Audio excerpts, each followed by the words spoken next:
Easy solution hospital management সিস্টেমে আপনাদেরকে স্বাগত। আমরা এর আগে বিভিন্ন মডিউল দেখেছি, তো আজকে আমরা যে মডিউলটা সম্বন্ধে আলোচনা করব সেটা হচ্ছে অ্যাকাউন্টস অ্যান্ড ফাইন্যান্স ম্যানেজমেন্ট। আসুন আমরা দেখি। অ্যাকাউন্টস অ্যান্ড ফাইন্যান্স ম্যানেজমেন্টে আমাদের রয়েছে চার্ট অফ অ্যাকাউন্ট, ক্যাশ ট্রানজাকশনের জন্য ডেবিট ক্রেডিট, ব্যাংক ট্রানজাকশনের জন্য ব্যাংক ডেবিট ব্যাংক ক্রেডিট। তো ক্যাশ ট্রানজাকশনে যখন আমি ডেবিট ক্রেডিট ব্যাংক ক্রেডিটের বিভিন্ন হিসাবের আয় ব্যয়ের খাত এন্ট্রি করব, সেই খাতগুলো এন্ট্রি করার জন্য চার্ট অফ অ্যাকাউন্ট তৈরি করতে হবে। অর্থাৎ আমি যখন ডেবিটে যাব, ডেবিট দ্যাট মিনস খরচের সকল হেডগুলো আমাকে এখানে শো করবে। তো হেডগুলো তৈরি করার জন্য চার্ট অফ অ্যাকাউন্ট। তো চার্ট অফ অ্যাকাউন্টে হেড অফ অ্যাকাউন্টস আমাকে তৈরি করতে হবে। Suppose daily collection. তো যখন আমি হেড অফ অ্যাকাউন্টস তৈরি করলাম, তার আন্ডার একটা সাবহেড তৈরি করলাম, OPD collection. Type of accounts হচ্ছে, যেহেতু এটা আমার একটা ইনকাম, তাহলে ক্রেডিট। দেন ডেইলি কালেকশনের আন্ডারে আরও একটা হেড তৈরি করব, আইপিডি কালেকশন।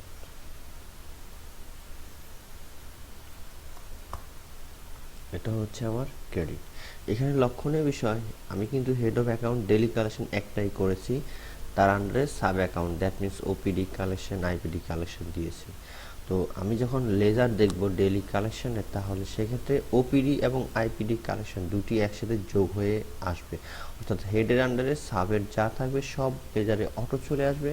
আর আমি ইন্ডিভিজুয়ালি যদি কোনো অ্যাকাউন্টস নেম বা অ্যাকাউন্টসের কোনো কালেকশন দেখতে চাই, তাহলে আমি অ্যাকাউন্টস নেম দিয়ে সার্চ করব। সেভ। তো আমি এখন একটা খরচের খাত তৈরি করি, পারচেস। সাপোজ পারচেস দেবো আমি কম্পিউটার। এটা যদি আমার একটা খরচের খাত নির্ধারণ করবো আমি, পারচেস কম্পিউটার, দ্যাটস আমার খরচ ডেবিট। দেন পারচেস আন্ডারে আর একটা হেড তৈরি করি, lab machine, type of account debit. আর একটা খাত তৈরি করি, কোন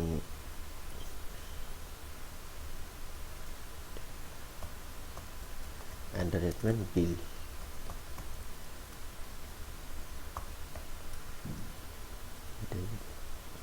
তো আমি ডেবিট এবং ক্রেডিটের কিছু খাত তৈরি করেছি। এখন আমরা দেখব ব্যাংক ডেবিট এবং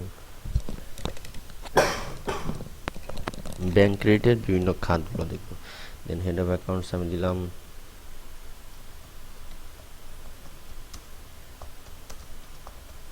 কোম্পানি, আমি দিলাম সাপোজ এবিসি কোম্পানি। এটা আমি কালেকশন করব, সাপোজ আমি এটা হচ্ছে ক্রেডিট, অর্থাৎ collection from company.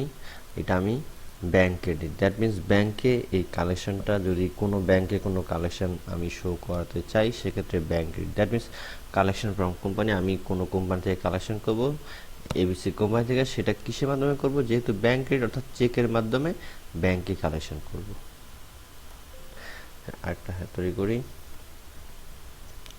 Payment.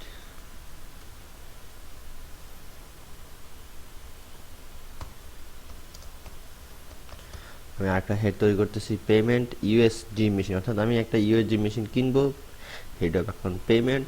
Suppose আমি এটা ব্যাংকের মাধ্যমে, দ্যাট মিনস আমি চেকের মাধ্যমে পারচেস করবো। তো যখন আমি চেকের মাধ্যমে পারচেস করবো, অবশ্যই আমার চেকটা যখন অনা হবে আমার ব্যাংকে, তখন টাকা কমে যাবে, সেক্ষেত্রে আমার bank debit.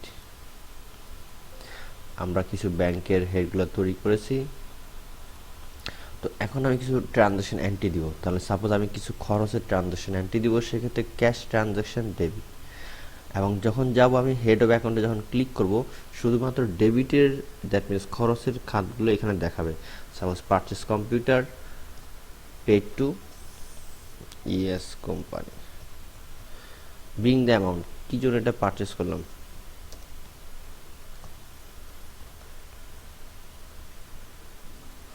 For software development. Enter amount, কত টাকা অ্যামাউন্ট, সাপোজ 5,000 টাকা। দেন আমি সেভ। তো সেভদের সাথে সাথে দেখেন আমার একটা ডেবিট বাউচার তৈরি হয়ে গেছে। ডেবিট বাউচার ডেট, বাউচার নং, head of account, description, paid to, bring the amount, amount. আমি যখন আরও একটা খাত এন্ট্রি করব খরচের, আবারও হেড অফ অ্যাকাউন্টে ক্লিক করব। সাপোজ পারচেজ হচ্ছে আমি এন্টারটেনমেন্ট বিল ওটি, পেড টু কাকে দিলাম, সাপোজ এটা। এগুলো এন্ট্রি করা মানে হচ্ছে আমি অ্যাসাইন করা, অর্থাৎ কোনো সময় যদি আমার কোনো কোয়ারি দরকার হয় আমি পেড টু বা বিং দ্য অ্যামাউন্ট এগুলো কোয়ারি করতে পারবো। এখন সাপোজ আমি অ্যামাউন্টটা লিখলাম না, আমি যদি সেভ দিয়ে দিই সেক্ষেত্রে সফটওয়্যার আপনাকে ধরে ফেলবে। দ্যাট মিনস আপনি এই অ্যামাউন্টটা অবশ্যই দিয়ে আসতে হবে। এখানে লক্ষণীয় বিষয়, আমি যদি বিং দ্য অ্যামাউন্ট না এন্ট্রি করি সমস্যা নেই, আমি ইগনোর করে আসতে পারবো, কিন্তু অ্যামাউন্টটা আমি ইগনোর করতে পারবো না। দেন আমি আরও একটা খাত খরচ এন্ট্রি করি, সাপোজ পারচেস ল্যাব মেশিন,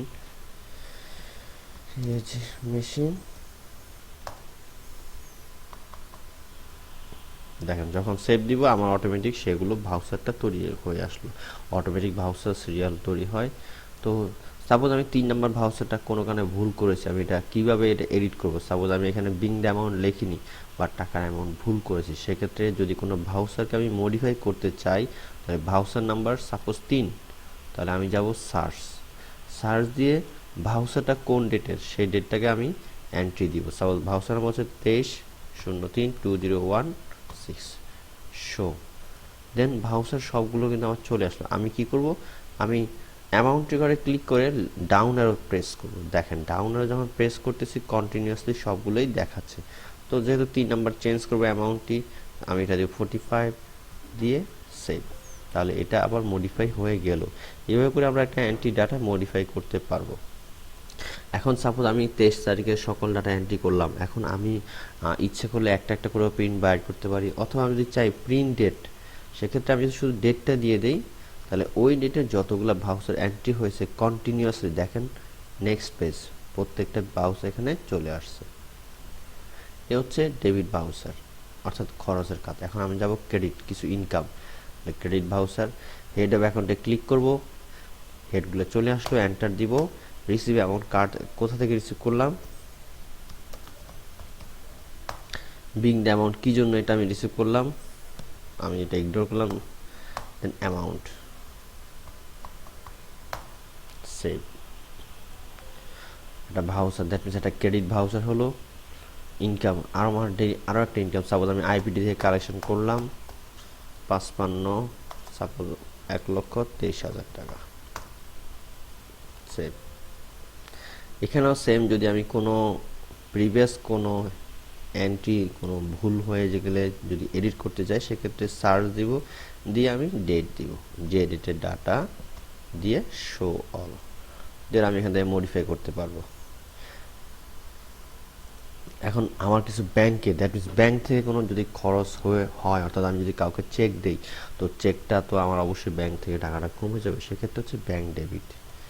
তো ব্যাংক ডেবিট যখন যাবো অটোমেটিক হেড অফ অ্যাকাউন্ট চলে আসলো, পেমেন্ট ইউএসডি মেশিন। সাপোজ আমি একটা পেমেন্ট দিব ল্যাব মেশিন, আমার কিন্তু এখানে ল্যাব মেশিন নেই, তাহলে কি করতে হবে আমাকে চার্ট অফ অ্যাকাউন্টে, যদি আমি আবারও চার্ট অফ অ্যাকাউন্টে যাই, আমি যদি একটা হেড তৈরি করে আসি, সাপোজ এবিসি মেশিন, এবং এটা দিব হচ্ছে ব্যাংক ডেবিট। দেখেন যখন আমি এটা নতুন একটা হেড ক্রিয়েট করলাম, ব্যাংক ডেবিটে যখন যাব দেখেন আরেকটা হেড তৈরি হয়ে আসলো।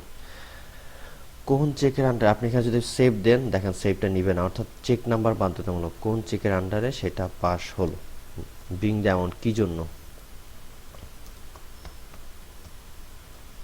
পেড টু কাকে দিলাম, এটাও কিন্তু দেখেন সেভ যখন দিবেন পেড টু আপনাকে অবশ্যই দিবে, অর্থাৎ আপনি কাকে পেড করলেন ইন্ডিকেশনের জন্য, কত টাকা, 6,700 টাকা। ওকে ওকে। দেন আমি যদি আরও একটা এন্ট্রি করতে চাই, আবারও সেম, আমি যেটা করব আমি অ্যাকাউন্টসে ক্লিক করে পেমেন্ট দেখাবো, চেক নাম্বার দিব, কি কোন পেড টু কাকে পেড করলাম, দেন অ্যামাউন্টটা আমি এখানে দিব, দিয়ে আমি এখানে সেভ দিব, তাহলে এটা আমার সেভ হয়ে গেল। দেখেন এটা ব্যাংক ডেবিট ভাউচার হয়ে গেল। Voucher number 2, head of account, description আমি যা নোট করেছি। সেম যদি কোনো একটা ব্যাংকে অর্থাৎ কোনো কোম্পানি যদি আমাকে কোনো চেকের মাধ্যমে কোনো পেমেন্ট দিয়ে, অথবা আমার সাপোজ আমার ক্যাশে এখন অনেক টাকা রয়েছে, আমি এটা ব্যাংকে জমা দেবো, তাহলে কী করতে হবে, ব্যাংক ক্রেডিট করতে হবে। ব্যাংক ক্রেডিট গিয়ে যখনই নেমে ক্লিক করব হেড চলে আসলো, then same receive from suppose ES being the amount কত টাকা, সাপোজ আমি এখানে বললাম হচ্ছে 78, আমি একটু বেশি টাকা দিলাম, দিয়ে আপনি এখানে সেভ দিবেন। তো এটা আবার ব্যাংক ক্রেডিট একটা ভাউচার তৈরি হলো। অর্থাৎ এখানে একটা লক্ষণীয় বিষয় দেখেন, এখানে লক্ষণীয় বিষয় দেখেন, ডেবিট ক্রেডিট ব্যাংকে ডেবিট ব্যাংকের একই ধরনের এন্ট্রি, শুধুমাত্র যেখানে যাচ্ছেন তার হেডগুলোই শো করতেছে, অর্থাৎ ইজিভাবে এটা করা। তো এখন আমি যে এন্ট্রি করলাম ডেবিট ক্রেডিট ব্যাংক ক্রেডিট, সেটা যদি আমি দেখতে চাই যে আমি যে আজকে সারাদিনের আমার আয় ব্যয়ের হিসাব, সেক্ষেত্রে আমি চলে যাব ডেইলি ট্রানজ্যাকশন। দেখেন ট্রানজ্যাকশন দিব ডেইলি ট্রানজ্যাকশন, আমি এখানে ডেট দিব সাপোজ 23/03/2016, 23/03/2016 দিয়ে যখন এন্টার দিব অথবা আমি রান রিপোর্ট দিব, দেখেন আমার কিন্তু অটোমেটিক ডেইলি রিসিভ পেমেন্ট আমার রিপোর্ট জেনারেট হয়ে গেছে। দেখেন এখানে ব্যালেন্স বিডি, যেহেতু আমি 23 তারিখের আগে আমার কোনো অ্যামাউন্ট ছিল না, ব্যালেন্স বিডি 0। দেখেন ক্রেডিট কালেকশন ফ্রম কোম্পানি, অর্থাৎ আয়ের হিসাব collection from company, ABC company থেকে 78,900 টাকা আমি কালেকশন করেছি কিসে, ব্যাংকে। দেন ডেইলি কালেকশন একটা হেড, তার আন্ডারে আইপিডি কালেকশন করলাম ক্যাশে, ওপিডি কালেকশন করলাম 47,000 টাকা, তাহলে আমার টোটাল রিসিপ্ট হলো 1,70,000 টাকা। সেম পেমেন্টের ক্ষেত্রে পেমেন্ট হেড, তার আন্ডারে দুটো সাবহেড আছে, এসডিতে আছে 343 টাকা, ইএসএ আছে এই টাকা। সেম এন্টারটেনমেন্ট বিল আর একটা হেড, পারচেজও হেড, টোটাল তাহলে আমার লেজার দাঁড়াচ্ছে কত, টোটাল পেমেন্ট ব্যাংক ক্যাশ এবং ব্যালেন্স সিডি হচ্ছে আমার, অর্থাৎ এই ব্যালেন্স সিডি ব্যাংক এবং ক্যাশ এইগুলো, অর্থাৎ ব্যালেন্স সিডি ব্যাংক দ্বারা হচ্ছে আমার ব্যাংকে টাকাটা আছে, আর ব্যালেন্স সিডি ক্যাশ হচ্ছে আমার ক্যাশে এই টাকাটা আছে। এইভাবে করে আমি daily receive payment auto generate হবে। তো আমি যদি চাই যে আমি সারা মাসেটা দেখবো, তাহলে আমি কী করবো, ডেইলি ট্রানজ্যাকশনে গিয়ে আমি মাসের শুরু থেকে, অর্থাৎ আমার ইচ্ছে মতো আমি পিরিয়ড দিয়ে, স্টার্টিং পিরিয়ড এবং এন্ড পিরিয়ড দিয়ে যখন আমি রান রিপোর্ট দিব, আমার যে পিরিয়ড সারা মাস বলেন সারা বছর বলেন সব অটোমেটিক এখান থেকে চলে আসবে। তো দেখেন এখানে কিছু অপশন আছে, subhead transaction report, head transaction report. অর্থাৎ সাবহেড বলতে আমরা যে চার্ট অফ অ্যাকাউন্ট তৈরি করেছি, দেখেন হেড অফ অ্যাকাউন্ট এবং অ্যাকাউন্টস নেম, অর্থাৎ সাবহেড হচ্ছে কোনো একটা অ্যাকাউন্টসের আন্ডারে, হেড অফ অ্যাকাউন্টসের আন্ডারে যদি কোনো হেড থাকে সেটা হচ্ছে সাবহেড। তো আমি যদি একটা লেজার জানতে চাই, তাহলে সেক্ষেত্রে আমি লেজারে ক্লিক করব। সো সাপোজ আমি ল্যাব মেশিনে একটা লেজার জানতে চাই, এই সারা মাসে আমি ল্যাব মেশিন কত টাকার পারচেস করলাম, তাহলে দেখেন তার লেজার তৈরি হয়ে গেল। সাবহেড হচ্ছে lab machine, head of account purchase, আমি 45,000 টাকা অ্যামাউন্ট আমি পেমেন্ট করলাম 23শে মার্চ। অর্থাৎ আমি এইভাবে করে আমরা বিভিন্ন লেজারগুলো দেখতে পারি। সাপোজ যদি কোনো ক্রেডিটের লেজার দেখতে চাই, যে আমি একটা আয়ের টোটাল বিবরণ দেখতে চাই সারা মাসে, তাহলে সেক্ষেত্রে ক্রেডিট, আমি এখান থেকে হেড অফ অ্যাকাউন্ট সিলেকশন করে দিব, কোন হেড দেখব, then start date end date দিয়ে এন্টার, দেখেন অটোমেটিক সে হেডের লেজারটা জেনারেট হবে। সেম এটা হচ্ছে সাবহেড। আর হেড ওয়াইজ যদি দেখতে চাই, অর্থাৎ একটা হেডের আন্ডারে অনেক সাবহেড থাকতে পারে, তাহলে আমি যদি চাই ওই হেডের আন্ডারে সব সাবহেড দেখবো, তাহলে হেড ট্রানজ্যাকশন রিপোর্টে ডেবিটে যাই, দেখেন এখানে দিলাম পারচেস,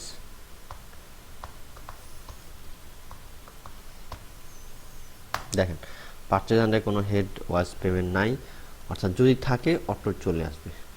তাহলে আমরা যেটা দেখলাম অ্যাকাউন্টস, আমার অন্যান্য বিভিন্ন লোন ম্যানেজমেন্ট, আইও ইস্যু, এগুলো যদি আপনার লাগে আপনি ইজি অ্যাক্সেস করতে পারবেন, এগুলো অপশনগুলো দেওয়া আছে। তাহলে আমরা যেভাবে অ্যাকাউন্টস ফিনান্স আমরা যেটা করতে হবে, প্রথমে চার্ট অফ অ্যাকাউন্ট তৈরি করতে হবে, ডেবিট ক্রেডিট এন্ট্রি দিতে হবে, ব্যাংক ডেবিট ব্যাংকের এন্ট্রি দিতে হবে, এবং আপনি প্রিভিয়াস ট্রানজ্যাকশন বলেন ডেইলি ট্রানজ্যাকশন বলেন আপনি সেগুলো দেখতে পারবেন, এবং তার আন্ডারে বিভিন্ন লেজার রয়েছে।